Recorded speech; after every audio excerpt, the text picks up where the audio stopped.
a black mafia. Half a million without the FBI. FBI keep bringing them all FBI. Fucking baby Illuminati. DEA and the FBI. Fucking baby. Spectre c'est ça. Yes Massive, c'est Spectre qui est F-Baby pour FBI Fucking Baby International, le tour du monde. Aller-retour. Dans les précédents épisodes, on a beaucoup quand même parlé de clash. D'ailleurs, je vous invite à aller regarder l'épisode très intéressant sur Drake et Kendrick Lamar et leur clash méconnu. Beaucoup de gens m'ont dit qu'ils n'étaient pas au courant ou bien qu'ils n'avaient pas beaucoup de détails à ce sujet. Donc, ils ont bien aimé la vidéo. N'hésitez pas à aller voir ça tout de suite. Mais comme on a beaucoup parlé de clash dans les vidéos précédentes, puisque c'est ce qui intéresse beaucoup, c'est ce qui fait beaucoup gossip, les polémiques, etc. Même si on parle d'autres sujets. Et on va parler d'autres sujets. D'ailleurs, aujourd'hui, on va pas vraiment parler de clash, mais on va parler des artistes qui ont eu des problèmes, on va dire, des tensions entre eux, parfois des clashs du coup, et qui ont fait la paix, puisqu'on sait que Jeezy, Young Jeezy et Gucci Mane la semaine dernière au moment où j'enregistre cette vidéo, ont fait la paix entre guillemets durant leur versus. Donc je me suis dit qu'on allait s'intéresser, on allait faire une petite liste de tous les rappeurs qui ont eu des guerres et des paix juste après. Bien sûr, ce sont des versions accélérées puisque ce sera impossible de parler de toute l'histoire du clash entre les deux personnes et ensuite parler de la paix et vous faire toute la liste. Donc ce seront des versions accélérées. Si vous voulez des versions détaillées de certaines de ces tensions, n'hésitez pas à me dire. Mais on va commencer tout de suite par Gucci Mane et Young Jeezy. Donc c'est une guerre longue. Personne ne pensait qu'on en aurait vu la fin. Elle commence dans la première moitié des années 2000, 2003, 2004, un truc comme ça, je sais plus exactement. Ça commence vraiment pour un truc bête. Hein. Ça commence sur une querelle pour un son qui est So Icy, produit par Zaytoven. Donc on ne sait pas exactement ce qui se passait. Est-ce que Gucci Mane voulait le garder sur son album et Jeezy aussi? Le Young Jeezy a nié ça. Finalement, ça a fini sur l'album de Gucci Mane. Donc, on ne sait pas vraiment ce qui a causé la guerre, mais on sait que c'est parti de ça en tout cas. Finalement, Young Jeezy sort un clash qui s'appelle Stay Strapped. On parle beaucoup des clashs de Gucci Mane, mais on parle peu de ceux de Young Jeezy parce que Stay Strapped, c'est vraiment un bon son. Even his own mother know Redrick Davis a bitch. C'est-à-dire même sa mère sait que Redrick Davis c'est une petite chouin. Donc voilà, il dit que sa chaîne est fausse, il dit que c'est pas un vrai négro, bah bon, pour tout ce qu'on dit dans les clashs en général. Mais à la fin de ce clash, il dit, en parlant, il rappe même pas, c'est une sorte de discours qu'il fait à la fin, il dit, j'offre, allez, je sais plus combien il dit, $10,000 ou $100,000 à la personne qui me ramènera la fausse chaîne de Gucci Mane parce que ça nous fait honte à nous les négros d'Atlanta de le voir avec ça. Et c'est très important de parler de ça parce que les gens disent Jeezy a envoyé quelqu'un tuer Gucci Mane. Si Jeezy avait envoyé quelqu'un tuer Gucci Mane, Young Jeezy serait, et qu'on savait ça factuellement, Young Jeezy serait actuellement en prison. Mais effectivement, à la fin de ce son, il fait ce qu'on appelle put a bounty on someone's head, c'est-à-dire mettre un prix sur la tête de quelqu'un, où il dit va prendre la chaîne de Missier et je te donne tant d'argent. Ce qui s'est passé, c'est qu'un gars qui était effectivement un pote à Jeezy, qui je crois qu'il était même signé sur son label, a été avec 4 gars essayer de prendre la chaîne de Jeezy et de Gucci Mane. Et Gucci Mane, du coup, en self-défense, légitime défense, l'a tué, a caché son corps. Finalement, le procès, il a été acquitté, etc., etc. Donc, il a pas été en prison. Mais, tu te dis, le pote de Young Jeezy a essayé de me tuer. Donc voilà, c'est important de dire que Jeezy n'a pas mis un contrat sur sa tête clairement. Je pense vraiment que le poteau de Young Jeezy a agi sans dire à Young Jeezy qu'il allait faire ça. Pour lui, il allait faire ça en crédit et puis ça allait passer.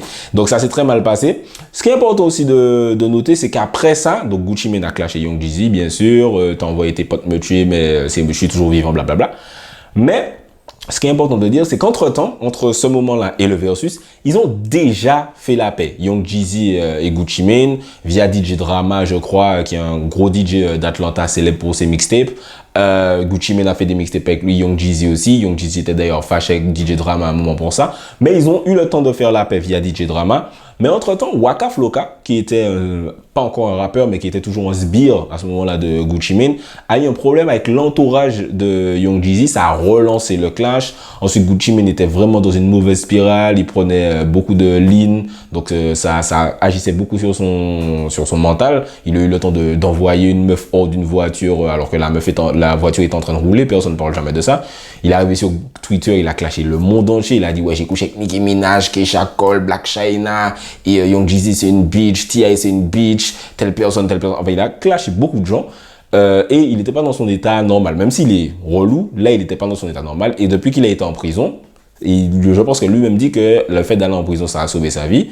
Mais en sortant de prison, il a toujours pas refait la paix avec Young Jeezy. Donc, Young Jeezy disait souvent qu'ils ont déjà essayé de faire la paix, ils se sont vus, mais ça n'a pas trop fonctionné. Il en parle avec T.I. dans une interview sur son podcast, etc. Même quand Young Jeezy a voulu faire le versus, de base, Gucci Mane avait refusé, mais ça a fini par se faire. Moi, à mon avis, sur le versus où Gucci Mane a beaucoup manqué de respect à Young Jeezy, où il a joué ses clashs, où il a dit « We smoking on Pookie Lock », ça veut dire on fume les cendres de ton ami décédé ce soir, l'ami qui a essayé de le tuer du coup. Donc, il était très irrespectueux, le Young Jeezy, je pense, et il l'a dit dans une interview. Il a passé ce stade-là de sa vie où tu vas arriver, tu vas m'insulter. Et du coup, je vais t'insulter aussi pour montrer que je suis plus un mec que toi. Je pense que Young Jeezy est beaucoup plus mature que Gucci Mane. Il l'a déjà montré pendant des années, même si avant il était immature, il a fait des conneries comme sur le son Stay Strapped. Donc voilà, il a dépassé ça. À la fin, ils ont chanté So Haïti ensemble et ils ont fini par faire la paix. Est-ce que pour moi, ils sont meilleurs amis à l'heure actuelle? Non, je pense pas. Je pense qu'il y a toujours énormément de tensions. Mais au moins, le gros des tensions, on va dire, est passé. Voilà, on sait qu'avec un clash comme The Truth de Gucci Mane, qui est un énorme clash sur Young Jeezy où il reparle encore de son pote décédé, on sait que ça peut pas se passer totalement comme ça et faire la paix de ouf, mais au moins ce sera plus la guerre mondiale comme c'était avant. Un autre clash de Young Jeezy, de quelqu'un qui était également présent au Versus, c'est Rick Ross. Beaucoup de gens en Europe ne savent pas que Rick Ross est en clash avec Young Jeezy.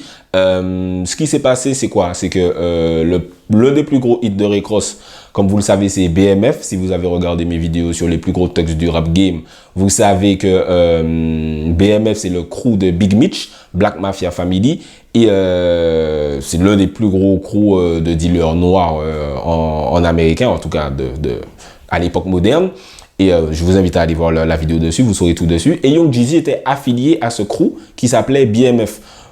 Et dedans, quelque chose qu'on ne dit pas souvent, c'est que non seulement le son s'appelait BMF, qui était le crew proche de Young Jeezy, ils sont tous en prison, enfin la plupart est en prison, en tout cas Big Mitch est en prison. Ce qu'on ne dit pas, c'est que dans ce son, Rick Ross dit aussi « These motherfuckers mad that I'm icy ». Sachant que le son, comme vous le savez, où il y a eu la discorde entre Young Jeezy et Gucci Mane, s'appelait Icy. Peut-être que ça n'a aucun rapport, mais en tout cas, sur un son qui s'appelle BMF, parler de this mode, enfin, ces négros sont mad que je sois icy. Icy, ça veut dire que j'ai du bling bling, que j'ai de l'argent, etc. machin. Je pense que c'est peut-être aussi ce qui a mal joué dans la tête de Young Jeezy. Donc, Young Jeezy a fait un freestyle sur BMF qui s'appelait Death Before Dishonor. Et dessus, il dit Why you claiming BMF? You ain't part of the crew or you part of the family? Shit I never knew. Ça veut dire pourquoi tu parles de BMF? Tu fais pas partie du crew. Ah, t'es dans la famille? Ah ben, je savais pas, machin.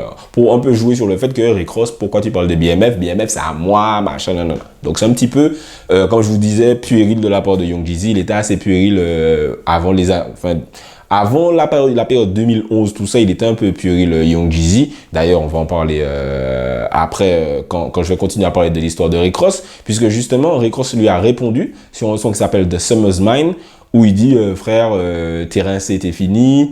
Maintenant, c'est moi qui contrôle le game, donc t'es jaloux. Quand on dit The Summer's Mine, ça veut dire c'est moi qui contrôle les boîtes de nuit en été, c'est mon son que t'entends partout. Et voilà, on t'entend plus, t'es plus à la mode. Rick Ross d'ailleurs a aussi fait référence à Pookie Lock, l'ami mort de Young Jeezy tué par Gucci Mane en légitime défense, où il dit sur le son Rich Forever avec John Legend, qui est un très bon morceau, imagine te faire clasher sur un son avec John Legend, il dit Your man got smoked but you squashed that, ça veut dire on a tué ton pote mais t'as fait la paix avec le mec. C'est-à-dire que tu as fait la paix avec le mec qui a tué ton pote, donc Gucci Mane, puisqu'ils avaient fait la paix il y a 10 ans de ça, comme je vous disais. Et donc voilà, c'est vraiment des coups bas et tout dans les clashs. Il n'y a pas de noms qui sont dits, mais tout le monde dans le game c'est de qui il parle. Et au BET Awards, j'oublie l'année, mais il y a une vidéo d'une altercation entre l'équipe de Rick Ross et l'équipe de Young Jeezy. Donc on voit pas vraiment, on voit juste Rick Ross s'éloigner buste nu. On voit DJ Drama passer devant la DJ Drama, qui est le DJ dont je vous parlais, qui a organisé la paix entre Gucci Mane et Young Jeezy. Au début des années 2010, et on le voit s'éloigner dans la vidéo. Donc voilà, on sait qu'il y a vraiment eu un truc, mais on voit pas vraiment l'altercation. Donc c'est un truc, quand ils se voyaient, c'était compliqué, tu vois.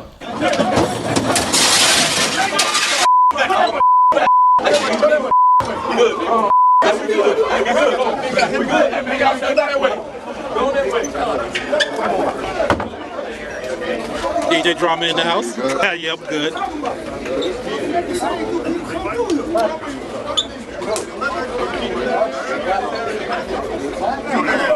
Mais entre-temps, ils ont fini par faire la paix parce que voilà, c'est pas des ennemis jurés de toujours. C'était comme, encore une fois, c'était vraiment une guerre d'ego. Je pense via peut-être des DJ Drama, DJ Khaled, etc. Parce que Jeezy a déjà collaboré avec DJ Khaled. Rick Ross est le bon pote de DJ Khaled aussi.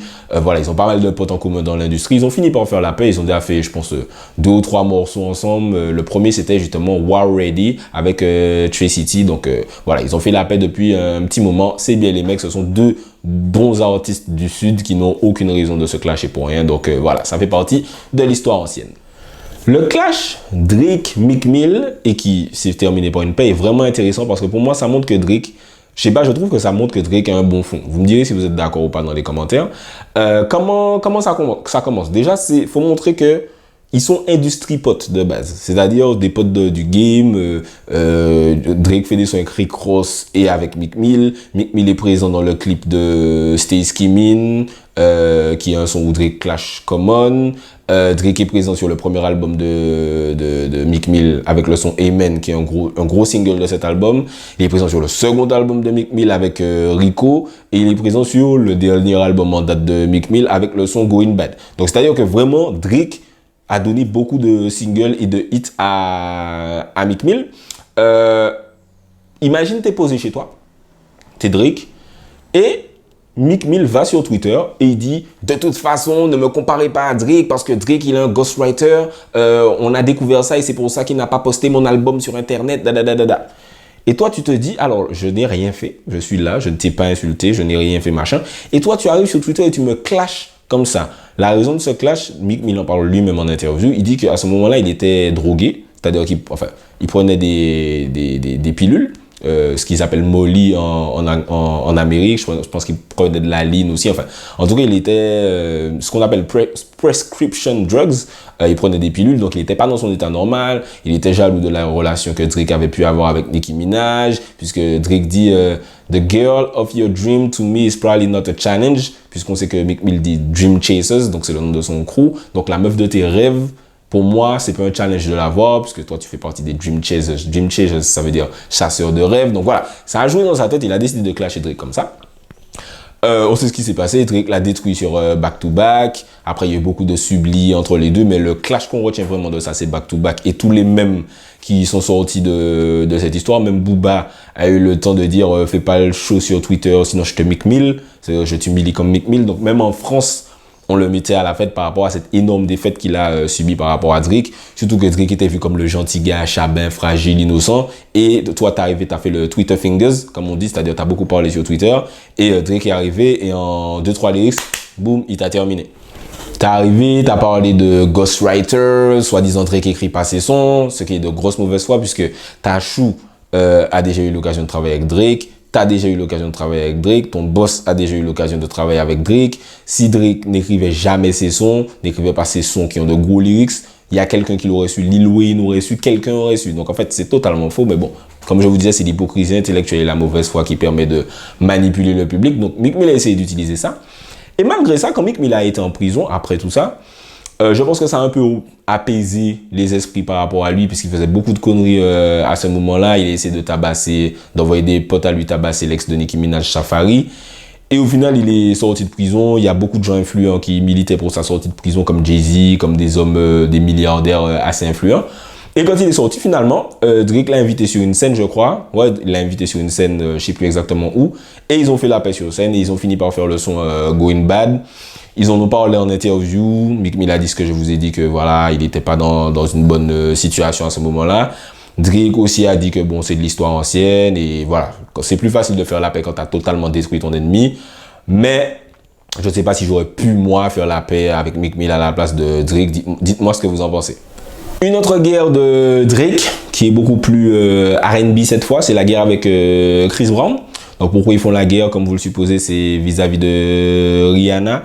Ils se sont même battus en boîte par rapport à ça, c'est-à-dire ils se sont envoyés des bouteilles à travers dans une boîte de nuit. Il y a même Tony Parker qui a pris un éclat de verre dans les yeux. Il a dû jouer pendant combien de temps avec des lunettes. Enfin des lunettes de protection, je crois. Chris Brown a montré qu'il avait une petite éraflure sur le menton. Donc ils se sont vraiment, il y a eu de vrais échauffourées dans cette boîte de nuit. Drake a dit dans une interview, frère, le problème que j'ai avec Missy, c'est juste que la meuf de sa vie m'est tombée dans les bras un jour et c'est tout. Il est fâché en parlant de Rihanna. Ils ont fait la paix une première fois, ils étaient apparus dans une émission de télé ensemble. Ensuite, pendant sa rupture avec Kawechi, Chris Brown a dit « Ouais, je sais que tu allais voir Drake en scred, enfin discrètement tu allais voir Drake quand j'étais pas là. » Donc ce qui voudrait dire une deuxième meuf entre eux. J'avais jamais entendu parler de Kawechi et Drake, mais visiblement Chris Brown oui. Après Chris Brown n'est pas très stable psychologiquement. Et donc voilà, c'était redevenu assez compliqué. Et ils ont finalement vraiment fait une collaboration sur le morceau No Guidance. Je pense que c'est à ce moment-là que Drake sentait qu'il y avait trop d'énergie négative autour de lui dans le game, entre Pusha T, Meek Mill, Chris Brown, Kanye West, Kid Cudi. Il était vraiment en guerre avec beaucoup de gens. Donc je pense qu'il a fait une petite tournée de faire la paix avec des gens. Et il a fait le hit No Guidance avec Chris Brown. Et ils ont également fait le morceau Not You Too sur l'album, enfin sur le projet, le dernier projet en date de Drake. J'oublie le nom là tout de suite. Mais très très bon son R&B que je vous conseille. Donc voilà, ils se sont dit... On s'est fâché pour Rihanna. Visiblement, tu étais fâché pour Kawechi aussi. Je ne check ni l'une ni l'autre. Et toi non plus. À quoi ça sert qu'on continue à se faire la guerre? Et voilà, ils ont fait la paix. Ils ont fait de très bons morceaux depuis. C'est super cool. D'autres géants du game, mais cette fois totalement hip-hop, qui ont fait la guerre. Les dieux de ce rap game new-yorkais. En tout cas, les dieux toujours vivants. Jay-Z et Nas. Comment ça commence? Ça commence assez bêtement. La tension, en tout cas, commence rapidement quand Jay-Z fait son premier album, Reasonable Doubt, 1996. Et sur l'un des singles, Dead President, il sample la voix de Nas sur le morceau, la voix de Nas de son morceau The World Is Yours. Jay-Z la sample sur le morceau Dead President. La voix où Nas dit I'm out of president to represent me. C'est What I'm out of president to represent me. Donc voilà, ça c'est la voix que Jay-Z utilise, c'est le refrain de Dead President. Et Jay-Z a demandé à Nas de venir dans le clip. Il n'est pas venu. Donc à partir de ce moment-là, ça a dû créer une petite tension entre eux. Ensuite, quand Jay-Z a vraiment grandi dans le game, est devenu quasi, ouais, en vrai, une plus grosse star que Nas à ce moment-là. Il avait ses artistes et tout, Rockefeller et tout. Et Memphis Bleek a commencé à envoyer des petits sublis à Nas. Memphis Bleek, le petit de Jay-Z. Et Nas répondait aussi un peu, mais c'était totalement subli. C'est-à-dire que si tu sais pas, ben tu vas pas suivre, en vrai. Et par exemple, Memphis Bleek a dit « Your whole lifestyle is written ». C'est-à-dire toute ta vie de gangster, en fait, ce ne sont que des écrits, des lyrics. Et l'album de Nas s'appelait « It was written », c'est-à-dire c'était écrit. En vrai, même en sachant ça, je me dis... Franchement, j'aurais entendu ça, j'aurais même pas cru que c'était un clash, mais en tout cas, Nas l'a pris pour lui. Nas a un peu répondu vite fait en subli aussi. Donc, c'était pas vraiment la grosse guerre.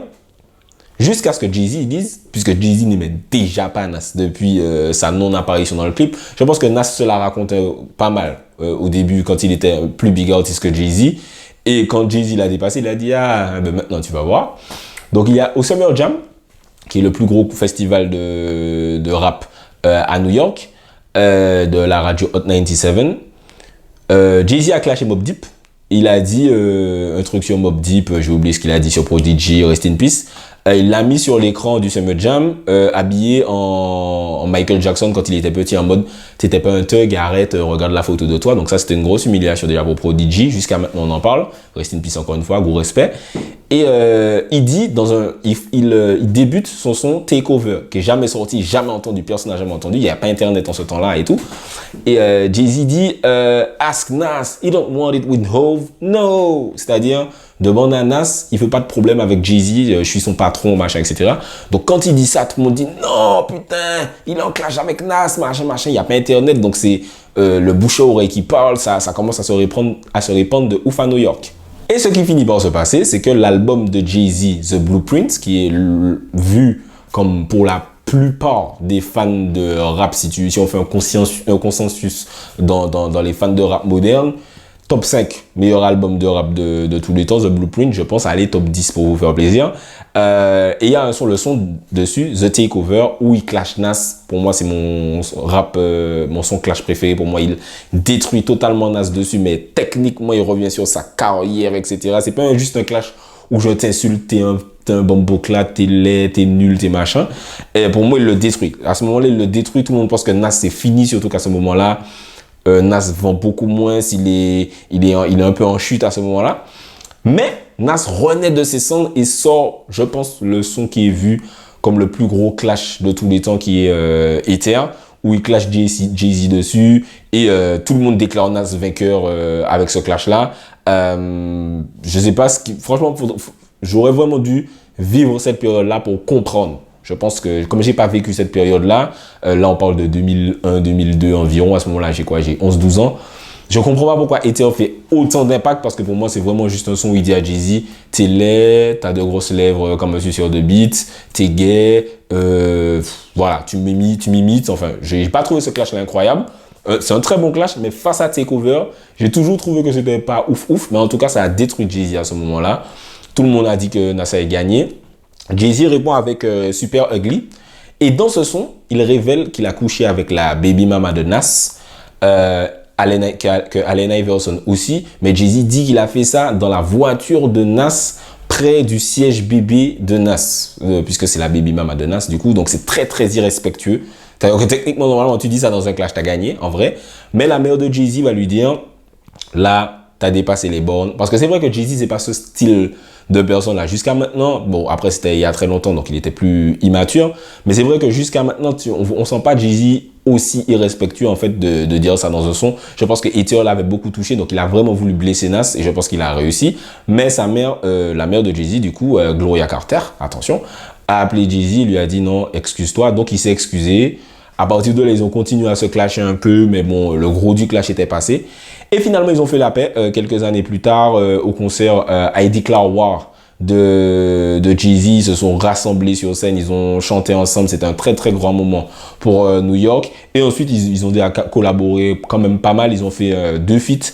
Black Republican, très gros morceau, j'aime beaucoup l'instru de ça. Success, qui était sur l'album American Gangster de Jay-Z, très très gros morceau aussi. I used to give a fuck, now I give a fuck less. What do I think of success? It sucks, too much stress. J'adore ce son. En gros, il parle du succès et tout ce que ça emmène comme bon côté et mauvais côté. Tout le monde dit que Nas d'ailleurs clash Jay-Z sur son propre morceau. Il dit best friend start to be my worst enemy. Worst enemies wanna be my best friend, but I don't give a fuck. En gros, mes meilleurs amis veulent devenir mes ennemis et mes ennemis veulent devenir mes meilleurs amis. Et tu dis ça sur un son avec ton ancien ennemi Jay-Z. Donc bon, voilà, c'est une histoire très très intéressante. Je pense que je ferai une vidéo dessus. Mais entre-temps, ils ont fait la paix. Il y a beaucoup de gens qui disent qu'il y a encore un petit peu de tension, puisque des fois Jay-Z sort des sons au moment où Nas s'apprête à sortir des trucs, comme si, parce que Jay-Z a beaucoup plus de buzz que Nas, donc comme s'il veut éteindre sa lumière. Mais bon, voilà, après ça reste des spéculations. Un autre clash rapide qui n'est pas vraiment un clash mais une tension assez intéressante, c'est intéressant d'en parler. Jay-Z, DMX et Ja Rule. Bon, déjà entre DMX et Ja Rule, il y avait une tension parce que les gens disaient que Ja Rule imitait DMX avec la grosse voix, être chauve et tout, etc., etc. Et ensuite, il y a eu une tension DMX Jay-Z. Je vous explique ce qui s'est passé.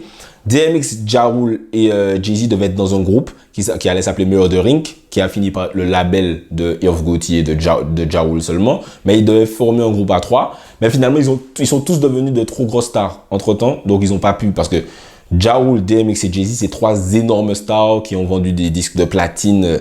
Les jeunes qui regardent cette vidéo doivent se dire DMX, Ja Rule, non, ils n'ont pas de succès, c'est des losers. Mais en fait, DMX, c'est un gars, il a sorti 2 albums disques de platine numéro 1 en 1 an. C'est très très rare de faire ça. Donc c'est de très très grosses stars des années 2000. Et par contre, Jay-Z a fini par devenir président de Def Jam après avoir pris sa retraite.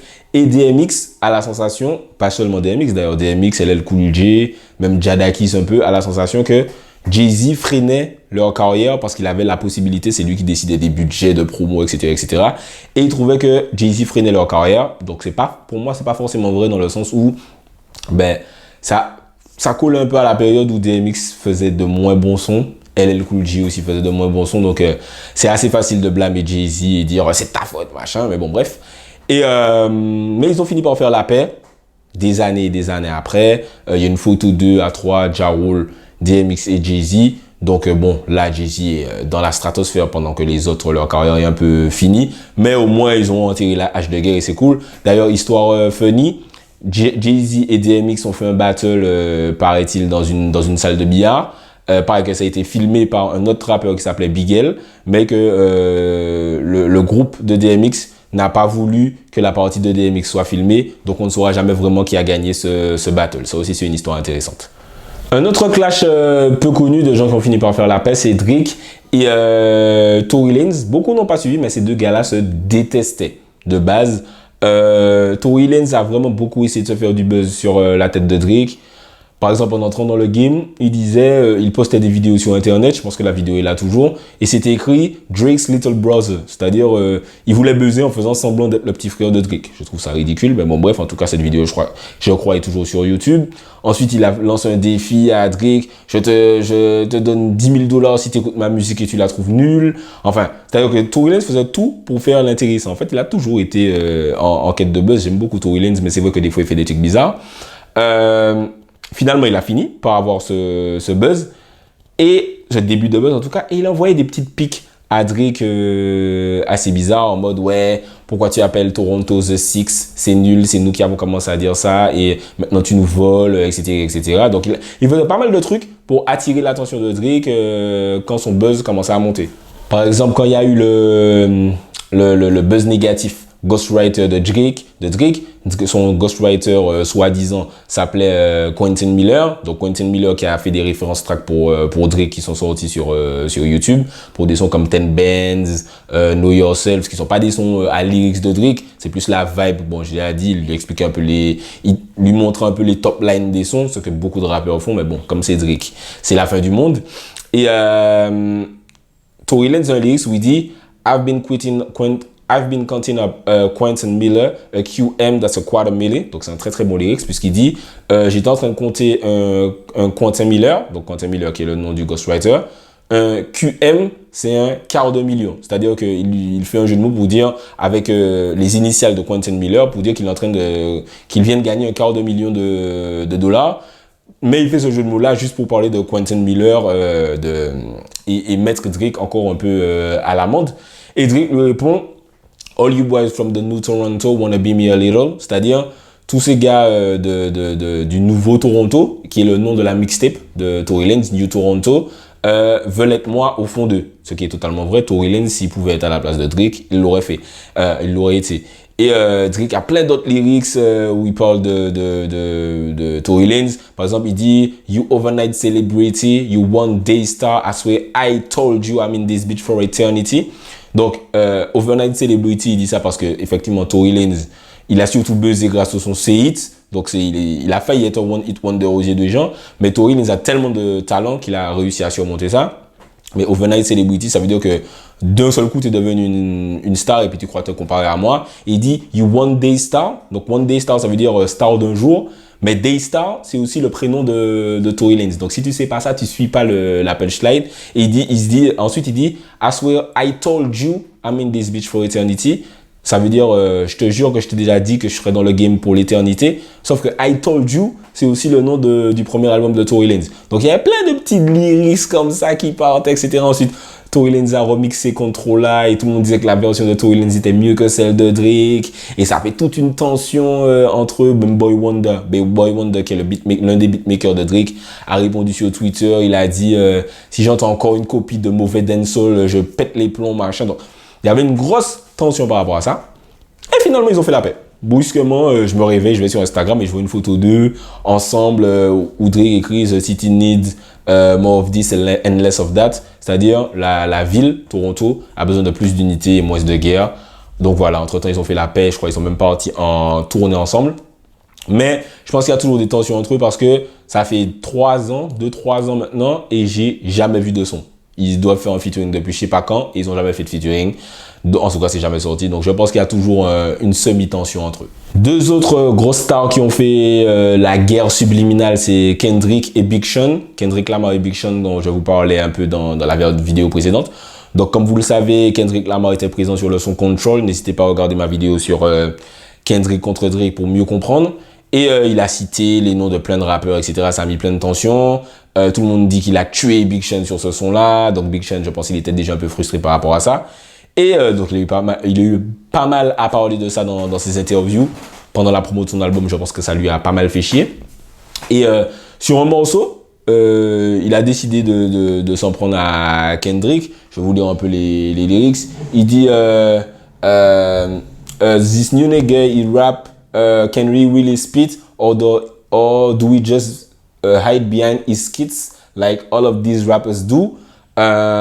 And then you fucking go and praise him and his bitch like they're the savior of this shit. Je connais pas trop le son, donc c'est dur avec de vous le dire avec le flow. Mais en gros, ce qu'il veut dire dans ce lyrics, je vais vous l'afficher, c'est que vous faites comme si ce gars-là, il est super fort pour rapper. Can he really spit? Peut-il vraiment rapper? Ou bien est-ce qu'il se cache derrière ses skits? Skits, c'est les interludes qu'il y a sur les albums. Et on sait que le premier album de Kendrick Lamar, Good Kid, Mad City, avait pas mal de skits dessus. Donc en gros, il essaie de dire que Kendrick Lamar se cache derrière ses interludes pour faire comme s'il était super fort. Il a même un lyrics où il dit I'm not impressed with the whoop-de-whoop. I don't know who is who and can't pretend like I'm hip to whip no hula hoop. And I can't like this shit like I usually do. And I'm just not impressed by you niggas rapping fast who sound like a big asthma attack but trash when I'm rapping it back. Who you put in your top 5 and claim there's a savior of rap. Donc franchement, il a un long lyrics pour clasher Kendrick. Ou en gros, si je vous résume, il dit des gars, soi-disant, ils sont super forts, mais c'est juste qu'ils rappent vite. On a l'impression qu'il faut une crise d'asthme quand ils rappent. Et tout le monde dit que ce sont les sauveurs du rap, donc the savior of rap. Qui est-ce qui rappe vite? Et on a dit c'est le sauveur du rap ces 10 dernières années si c'est pas Kendrick Lamar. Franchement, si vous me donnez un nom, je vous donne 100 €, je le jure. Et malgré ça, ils ont le toupet, enfin Big Sean a le toupet de dire qu'il parle pas de Kendrick. Et finalement, Kendrick est arrivé sur The Hard Party 4 où il dit My fans can't wait for me to son your punk ass and crush your whole little shit. I'll pun your punk ass, you a scared little bitch. En gros, il dit aussi tiptoeing around my name, you a scared little bitch. Donc en gros, tu as peur de dire mon nom. Tiptoeing around my name, ça veut dire tu danses autour de mon nom, mais tu dis pas les choses clairement. Et mes fans ont hâte que je te détruise. Et il dit just say Boogie name man, just say Boogie Man's name and he will appear. En gros, dis mon nom et je vais arriver et je vais détruire ta carrière. Et Big Sean n'a jamais dit son nom. Et finalement, ça s'est calmé quand Big Sean a fait pas mal d'interviews. Il disait je parlais pas de Kendrick. Finalement, j'ai eu le président de TDI. TDI, c'est le label de Kendrick. Il m'a dit non, Kendrick parle pas de toi. On a calmé le jeu et voilà. En gros, ils ont fait semblant de pas se clasher, mais on sait très bien ce qui se passait. On les a jamais revus ensemble entre-temps, mais on peut plus ou moins dire que la guerre est morte. Une autre guerre encore, c'est Future contre Young Thug. Il y a peu de gens qui ont suivi ça, mais Metro Boomin était sur Twitter, il disait ouais, c'est Future qui a lancé la mode qui a relancé la mode de sortir plein de mixtapes en un an, mais c'est pas pour ça que vous êtes obligé de faire pareil. Et Young Thug l'a mentionné, il a dit excuse-moi, de qui tu parles quand tu dis ça? Et Young Thug a dit je suis Michael Jackson et lui n'est que Tito. Donc Young Thug a dit que lui il est Michael Jackson et que Future est Tito. Dans ma tête c'est littéralement l'inverse, mais bon bref c'est pas important. Et Future a répondu après you don't have the juice like that, c'est-à-dire tu n'as pas de l'énergie comme moi, arrête de faire genre. Et après il a même dit your bitch wish you were me in real life, ça veut dire ta meuf aurait aimé que tu sois moi dans la vraie vie. Donc voilà, ils se sont quand même échangé pas mal de tweets virulents. Mais finalement, ça s'est calmé parce que bon, après, c'est Atlanta, c'est deux artistes proches de pas mal d'artistes communs. Et voilà, ils ont fait et de producteurs communs aussi, donc ils ont fini par faire la paix. Ils ont même fait des projets en commun, pas mal de sons en commun jusqu'à maintenant. Donc voilà, c'était une petite guerre d'ego qui n'a pas duré longtemps. 50 Cent aussi, on parle beaucoup de lui et de ses guerres, mais il a beaucoup fait la paix aussi ces dernières années. Il était en guerre avec Fat Joe et Jadakiss. Pourquoi? Parce que Fat Joe et Jadakiss avaient fait un feat avec Ja Rule sur le morceau New York. Et il avait l'impression que ça aidait un peu Ja Rule à revenir sur le devant de la scène. Donc il a décidé de clasher Fat Joe et Jadakiss aussi. Quand il a vu que Ja Rule n'était plus vraiment un danger, il a fini par arrêter avec Fat Joe et Jadakiss. Et à la mort de Chris Lighty, qui était un peu le manager de Fat Joe et de 50 Cent de son vivant au début en tout cas, Fat Joe a décidé d'enterrer la hache de guerre avec 50 Cent, qui a accepté. Donc voilà, jusqu'à maintenant, ils se parlent assez bien. Jadakiss, je pense que c'est à peu près la même chose. Au fur et à mesure, la guerre est morte. Et Fat Joe et 50 Cent, il a même essayé de faire la paix entre 50 Cent et Ja Rule. Mais ça, je sais que Gucci Mane et Young Jeezy ont fait la paix, mais si 50 Cent et Ja Rule font la paix, franchement, j'aurais tout vu dans la vie. Concernant 50 Cent, il y a aussi eu la méga guerre 50 Cent The Game, que je pense que tout le monde connaît. Pour résumer, The Game faisait partie du J-Unit après avoir été introduit par Dr. Dre, etc., pour être un peu le membre de la West Coast. Le problème, c'est qu'il voulait pas être un soldat, il voulait pas prendre les patins de 50 Cent dans de nombreuses guerres, notamment celle contre Fat Joe, justement. Donc, il a fini par être viré du groupe. Mais ça a un peu dégénéré parce qu'il y a eu des fusillades au pied de stations radio. Enfin, il y a eu plein de trucs qui se sont passés, notamment avec Jimmy Henchman, qui était le manager de The Game à cette période. Bon, n'hésitez pas à aller voir mon épisode sur les vrais thugs du game, j'en parle. Mais au final, il a fini par... Tony Yayo a giflé sur le fils de Jimmy Henchman. Donc Jimmy Henchman a tué un acolyte de G-Unit. Il est en prison actuellement pour ça et pour d'autres trucs. Donc voilà, c'est vraiment une grosse guerre entre 50 Cent, The Game, son manager, machin, etc. Mais il y a des vidéos d'eux en boîte de nuit où ils parlent, visiblement ça s'est calmé en 15 ans. Donc voilà. Et actuellement, ils parlent de peut-être éventuellement faire un versus. Selon moi, The Game se fait éclater dans un versus par 50 Cent parce que les plus gros sons de The Game sont avec 50 Cent. Mais c'est vrai que 50 Cent, ces 10 dernières années, enfin, la grosse période de 50 Cent, ça a surtout été de 2002 à 2006. Tandis que The Game, même s'il a jamais été aussi big que 50 Cent, a quand même continué dans le rap game. Donc, à voir si sur 20 sons, comment ça peut se gérer. Il y a aussi eu la guerre Tekashi 69 contre Casanova. Puisqu'on dit souvent que Tekashi 69 fait que foutre le bordel. Le premier artiste que Tekashi a trollé, l'un des premiers en tout cas, c'était Casanova Two Time, qui est un gros artiste quand même de la nouvelle génération de New York, notamment avec les sons Don't Run et Set Trippin'. Donc c'est un clash qui a vraiment dégénéré de fou, puisque c'est Casanova par contre, c'est vraiment un blood de New York. Qui a passé une très grande partie de sa vie en prison et il est sorti, il s'est lancé dans le rap et tout. Mais au final, Tekashi a commencé à le troller puisque Casanova a sorti le son Set Trippin', qui est vu par beaucoup comme un clash contre Tekashi, puisque c'était écrit Tekashi 10 quand c'est sorti sur YouTube. Et au fur et à mesure, les deux gangs rivaux se sont croisés au Madison Square Garden. Il y a un coup de feu qui a été échangé. Il y a une vidéo d'ailleurs de ça. Et voilà, ça aurait pu très vite dégénérer. Donc je pense que leur grand frère, leur grand dans la street, leur ont dit rassemblez-vous, faites la paix et on arrête avec ça. C'était un petit peu avant que Tekashi soit emprisonné. Ils ont même finalement fait le feat Get the Strap avec 50 Cent. Donc voilà, ils ont fini par faire la paix, comme quoi Tekashi, quand il peut être contrôlé, on peut le contrôler, on peut essayer de raisonner avec lui.